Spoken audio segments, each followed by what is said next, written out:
saya Anggi dapat menjumpai Anda dalam obrolan madrasah. Nah, untuk sahabat madrasah yang ada di rumah, untuk edisi obrolan madrasah pada hari ini saya spesial membawakan acara obrolan madrasah. Saya tentunya ditemani oleh Bapak Kepala Madrasah. Assalamualaikum Pak. Waalaikumsalam warahmatullahi wabarakatuh. Nah, untuk bintang tamu kita pada hari ini bisa lebih afdolnya diperkenalkan oleh Bapak Kepala Madrasah saja. Baik, Miss Anggi, ini luar biasa sekali studio dan hari ini kita kedatangan tamu yang luar biasa. Beliau adalah Bapak Imam Bukhori, Kepala Seksi Kurikulum MIMTS pada Kementerian Agama Republik Indonesia, dan ini adalah kebanggaan luar biasa. Dan tadi beliau juga sama-sama mengikuti sholat duha dan memberikan motivasi kepada anak-anak MTS 1 Kota Gorontalo. Alhamdulillah. Apa kabar Pak? Alhamdulillah. Ya. Baik, untuk sahabat madrasah yang ada di rumah, langsung saja kita berbincang-bincang dengan Bapak Imam Bukhori. Sebelum kita membahas pembahasan kita pada hari ini, saya mau tanya pendapat Bapak dulu. Tadi kan Bapak sudah jalan-jalan, lihat-lihat madrasah. Kira-kira apa pendapat Bapak saat sampai di MTS Negeri 1 Kota Gorontalo tadi, Pak? Alhamdulillah, begitu sampai itu sudah terkesan keramahannya ya. Alhamdulillah. Bahwa ibu gurunya, keramahannya yang terasa banget. Yang kedua, setelah masuk di arena di mana sholat duha diselenggarakan, itu semakin terasa lagi keramahan itu karena ada kekhasan tersendiri. Masya Allah. Kekhasannya, jadi ketika ketemu anak-anak itu kok Assalamualaikum. Iya. Luar biasa. Iya. Khas betul itu salamnya itu.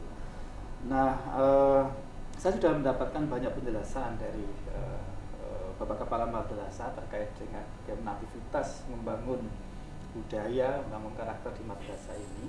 Saya kira itu sangat bagus sekali dan ini sudah saatnya untuk disebarkan ke madrasah lain justru. Iya. Tidak fokus hanya di dalam saja, Pak. Madrasah-madrasah swasta di sekitar ini saya kira bisa diundang untuk belajar bareng agar bisa diduplikasi di tempat lain. Karena sudah menurut saya sudah kelihatan terasa bagus sekali, punya kekhasan dari aspek salamnya, dari aspek tadi ada apa yang semangat selamat pagi. Iya. Yel-yelnya motivasi. Yel-yelnya sangat memotivasi sekali. Itu, dan ke depan pertama tentu dipertahankan. Yang kedua, kalau hanya bertahan saja itu nanti bisa kegerus oleh zaman. Karena itu menurut saya harus saja selalu ada kreativitas. Ada inovasi-inovasi dalam tatanan implementasi, tapi nilainya tetap. Nah, jadi nilainya tetap dipertahankan, tapi implementasinya itu selalu mengikuti perkembangan zaman. Karena ya koidahnya itu kalau tidak menunggu pekerjaan emang akan dilindas oleh zaman itu. Kira-kira begitu Pak. Baik, terima kasih Pak atas tanggapannya. Alhamdulillah pendapatnya positif ya Pak. Terkait dengan implementasi yang tadi sudah Bapak sampaikan, kira-kira bagaimana pendapat Bapak tentang kurikulum madrasah dengan kurikulum yang ada pada sekolah umum? Secara umum, definisi madrasah itu kan sekolah umum berciri khas agama. Iya. Artinya bahwa sebetulnya apa yang ada di madrasah itu sama dengan apa yang ada di sekolah. Hanya saja di madrasah ada tambahan ciri khas keislaman ini, ciri khas agama Islamnya ini. Nah, karena itu dari aspek kurikulum, pengelolaan, proses belajar mengajarnya itu mesti harus berbeda dengan yang ada di sekolah. Nah, aspek pembedanya itu setidaknya ada dua hal, Mbak. Iya. Ada dua hal. Yang pertama, tentu dari mata pelajaran saja berbeda. Iya. Kita punya 10 jam mata pelajaran dengan 5 mata pelajaran berbeda. Iya. Kalau di sekolah itu kan ada 3 jam mata pelajarannya 1, yaitu PAI. Iya. Di kita PAI itu menjadi 5. Ada Al-Quran Hadis, Aqidah Akhlak, Fikih, SKI, dan Quran. Nah, ini menjadi pembeda tersendiri. Tentu lulusannya, luarannya, murid-murid kita itu secara pemahaman keagamaannya mesti harus berbeda.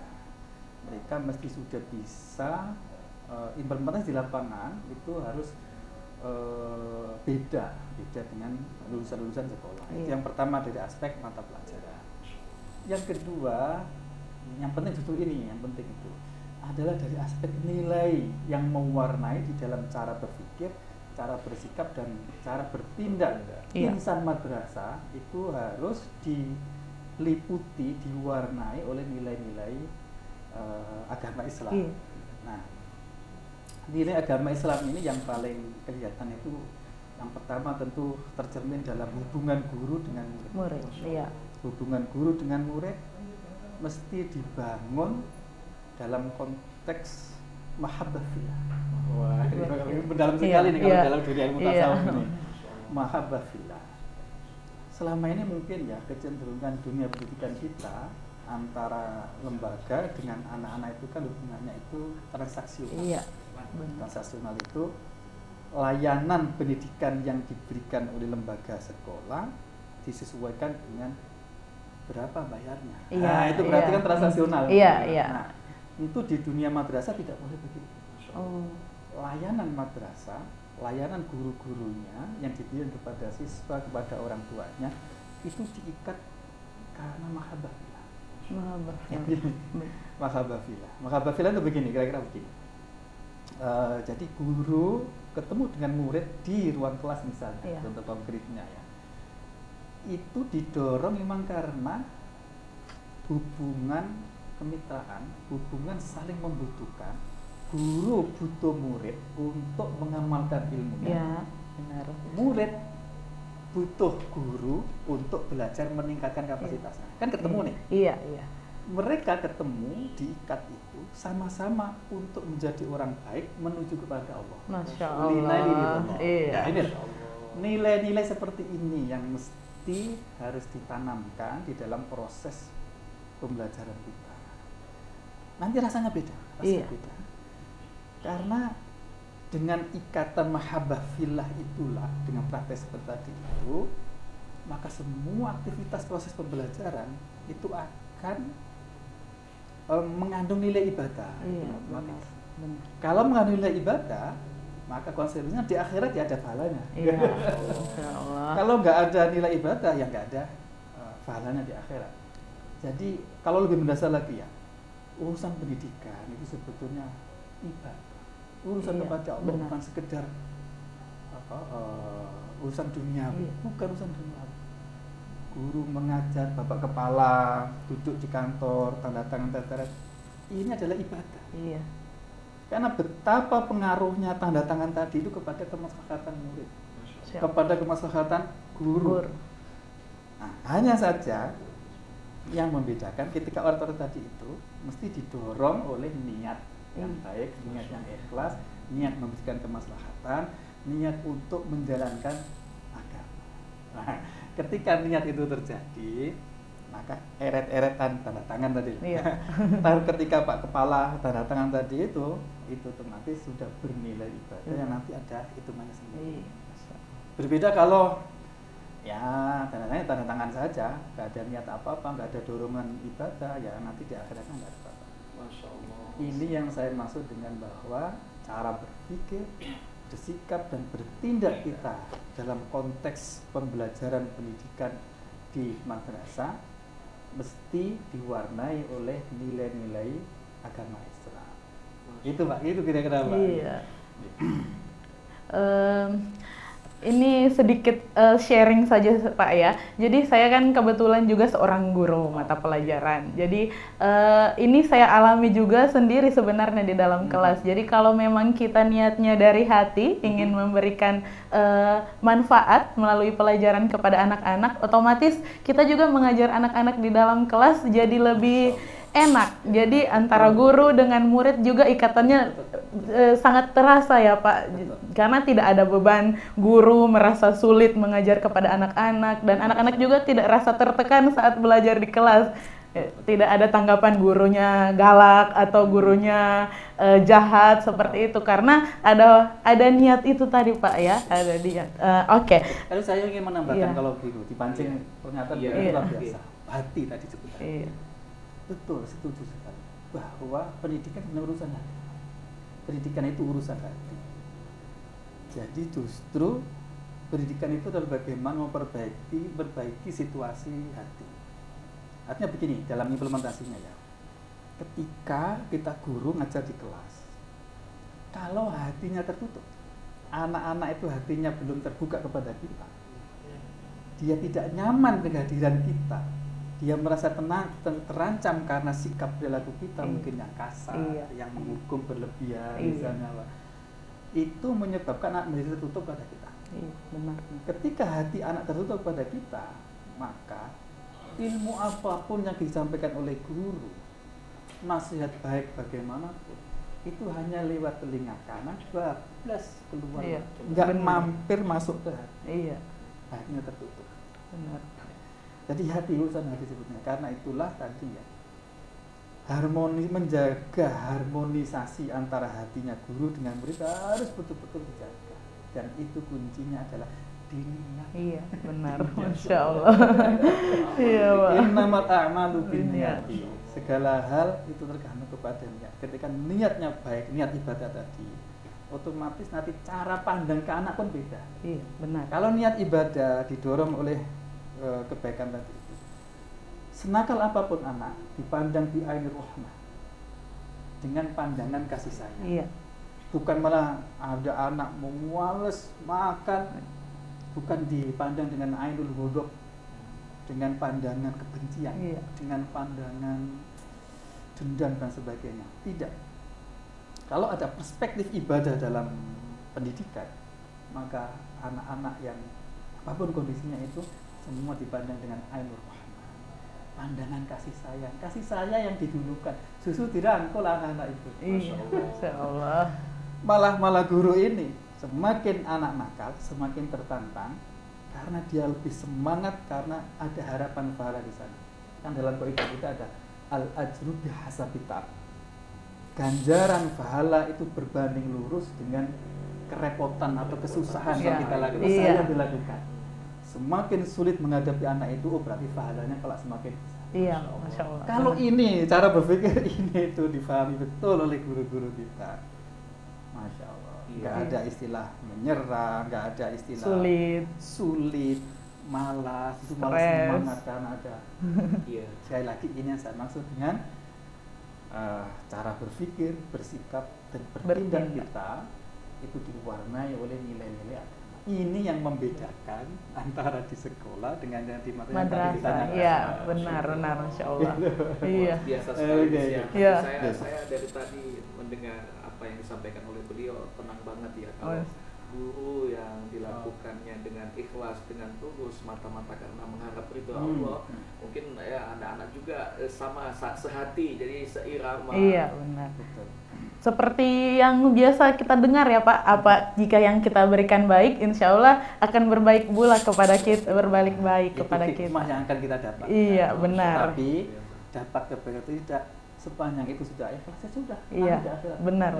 Iya, benar sekali. Pak Kepala Madrasah, ada lagi yang ingin? Biasa. Jadi kalau begitu tidak ada istilahnya lagi guru ketika sertifikasinya terlambat itu mengeluh curhat sampai di medsos karena memang pekerjaannya memang sudah niatnya semata-mata karena Allah. Biarlah itu sebagai hadiah dengan ketekunan kita sebagai seorang pendidik, tugas kita mengajarnya mungkin lebih baik ya, insya Allah itu akan datang sendiri karena perhatian pemerintah kepada guru madrasah dan guru kita itu luar biasa sekali ya Pak. Oke, gini saya ingin menanggapi terkait dengan tadi sertifikasi. Saya ingin mengutip apa yang disebutkan Imam Abu Ghazali. Masya Allah. Kira-kira begini terjemahan bahasanya. Kenikmatan yang Anda terima karena melakukan kebaikan, kenikmatan itu akan mengurangi kenikmatan nanti kelak di akhirat. Masya Allah. Ini kalau saya bahasakan konkret ya, sertifikasi yang Anda terima itu akan mengurangi kenikmatan atau pahala kelak di akhirat. Masya Allah. Kalau ngajarnya tadi itu tergantung atau terpengaruhi oleh sertifikasi. Masya Allah. Terpengaruh itu begini Mbak, terpengaruh itu. Sertifikasinya cair, ngajarnya cair. Sertifikasinya telat, ngajarnya telat. Sertifikasinya mandek, ngajarnya mandek. Ini berarti kinerja kita terpengaruhi oleh sertifikasi. Iya. Seperti itu nanti sertifikasinya ini akan mengurangi kenikmatan yang akan di akhirat. gambarnya misalnya mestinya dapat mohon maaf bidadari 70 paling dapat 3. Kurangi nanti, kurangi. Bahkan bisa menggugurkan. Menggugurkan kenikmatan. Akhirnya hanya dapat sertifikasi itu saja.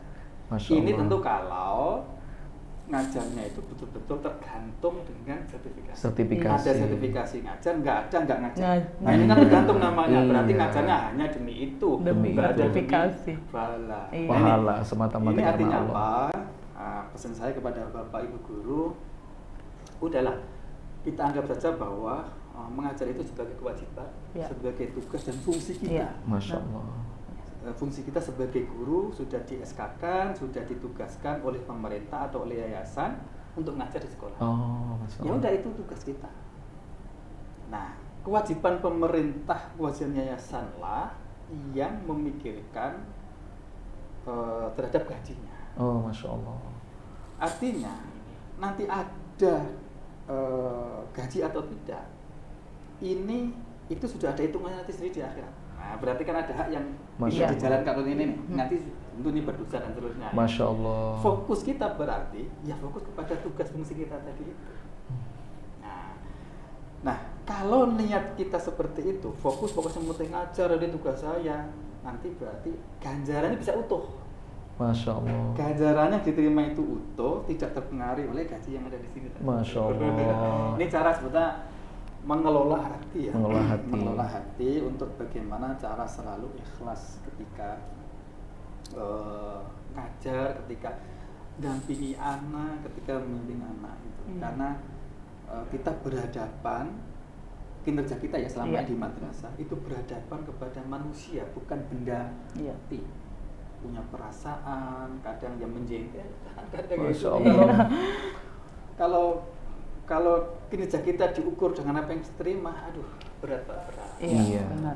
Jadi apa yang disampaikan Pak Kiai tadi bahwa usaha kita mendidik semakin ada tantangan untuk memperbaiki akhlak mereka, semakin besar pahala yang akan kita terima semata-mata karena Allah Subhanahu Wa Taala. Allah seperti itu. Masya Allah. Miss, mungkin ini pesan-pesan beliau terakhir Miss untuk baik, memotivasi Pak, kita. Itu kalau tadi pesannya untuk seluruh guru. Nah, kira-kira kalau saya pribadi, saya mau minta pesan Bapak untuk guru-guru yang ada di Gorontalo, guru-guru madrasah yang ada di Gorontalo, dan yang lebih spesialnya guru-guru yang ada di MTS Negeri 1 Kota Gorontalo, Pak. Misalnya, fokuslah kepada kemaslahatan anak. Masya Allah. Apapun yang kita lakukan, kita fokuskan kepada kemaslahatan anak, kepada kepentingan anak. Bagi kepala madrasah ketika mau mengeluarkan kebijakan, pertanyaan pertama dipikirkan adalah kebijakan saya ini apa ya manfaat langsung bagi anak. Mau memutuskan menaikkan gaji guru, apa ya pengaruh kenaikan gaji guru bagi anak-anak saya. Jadi fokus kepada anak-anak. Kebijakan apa? Mau membangun pos satpam di depan, ini dampak ikutannya kepada anak apa ya. Jadi apapun fokus kepada anak. Guru apalagi. Guru apalagi. Jadi menanggapi perilaku peserta didik kita, apapun kondisinya, disikapi dengan sikap yang difikirkan demi kemaslahatan anak, bukan nuruti emosi, nuruti nafsu, nuruti kesenangan, nuruti bukan, tapi baiknya bagaimana bagi anak. Mau saya gini kan, ini kira-kira dampak baik apa enggak ya? Sampai mau menghukum misalnya, saya hukum mau dijewer. Jeweran saya ini menjadikan dia baik, mengantarkan dia ke surga bahkan neraka. Iya. Selalu itu fokus kepada kepentingan anak.